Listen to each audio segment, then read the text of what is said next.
Last week, Austin gave a little talk on impressions, and he asked us to say something that impressed us. So this is it. Not much of an story, but it impressed me.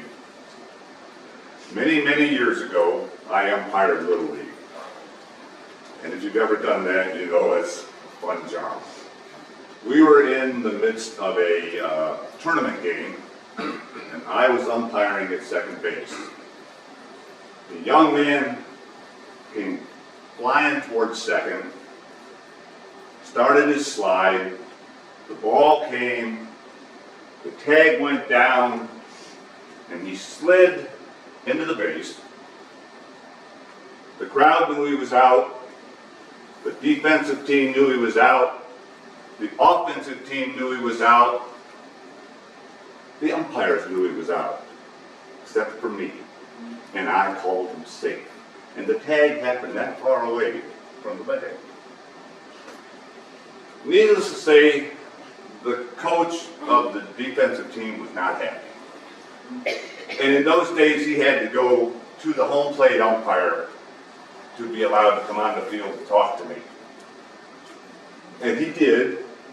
And I really think the home plate umpire gave him the okay because he thought he deserved a chance to talk to me about the awful call I just made.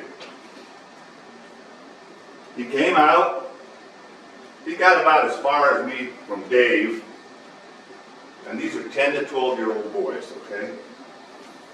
The young second baseman came over and stood in the gap between his coach and me and said, "Coach, I never touched him. I missed the tag." Now this is about an 11-year-old boy. And you know, as 11-year-old boys, we don't want to look bad. We don't want anybody thinking we made a mistake.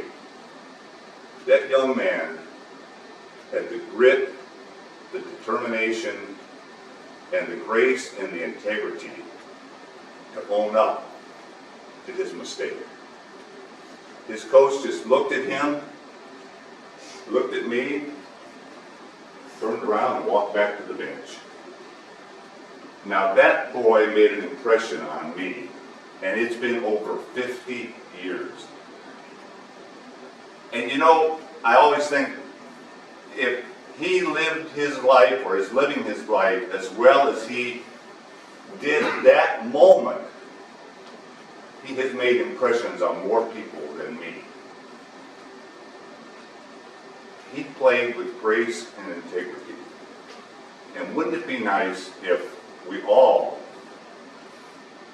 played with grace and integrity? If we lost with grace and integrity? If we won with grace and integrity? This world would be a much, much better place. I don't know if he remembers 50-some years ago, but I do. Because he saved me from getting a real lambasting, I'll tell you. Because I was the only one besides him that knew that that young man was saved. That's an impression of grace and integrity to me. That is extremely powerful. Thank you, sir.